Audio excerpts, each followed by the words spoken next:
વડાપાઉં ખાઈને તો મજા જ આવી ગઈ, એ પણ વરસાદની સિઝનમાં ને ગરમ ગરમ વડાપાઉં ને સાથે મરચાં ખાવાના મળે તો શું મજા પડી જાય. તો અહીંયા અમે ખાઈ લીધા છે વડાપાઉં ને પછી રાત્રે તો એકદમ લાઇટ ખાવું હતું એટલે મેં વિચાર કર્યો ફ્રીજમાં જોઈ લીધું ફટાફટ ને મને મળી ગયા રીંગણ એટલે મેં રીંગણના રવૈયા બનાવી દીધા. જો હું મરચાં ખાઈને કેટલી ખુશ થાય છું, જોકે મને તીખું બહુ લાગે બટ ગરમ ગરમ મરચાં ખાવાની મજા આવે. ને આ બની ગઈ છે મારી રાતના ડિનરમાં બેસનની સબ્જી. તો કેવી રીતે હું બનાવી હું તમને બતાવીશ, જોઈ લેજો. બેસન છે જેમાં હું થોડી છાશ નાખીને બેટર બનાવી લીધું. થોડું પતલું બનાવવાનું છે કારણ કે એને સબ્જી બનાવવાની છે એટલા માટે, બરાબર. તો આ મારું હથિયાર છે એકદમ ફેવરેટ, બરાબર.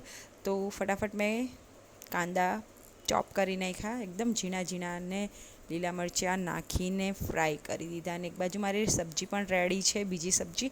અને આ તો મને જ ખાવું હતું એટલે મેં બનાવી.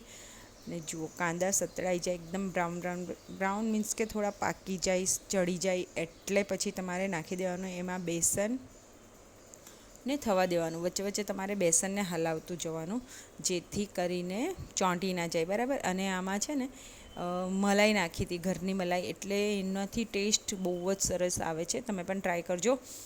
બસ મારી બની ગઈ છે સબ્જી, અહીંયા તૈયાર છે. ઉપરથી હું ફ્રાય કરી દીધું મરચું, લાલ મરચું એટલે કલર લાવવા માટે, જેનાથી સબ્જીનો કલર બહુ જ ફાઇન દેખાય છે. જુઓ કેટલી સરસ લાગે છે સબ્જી.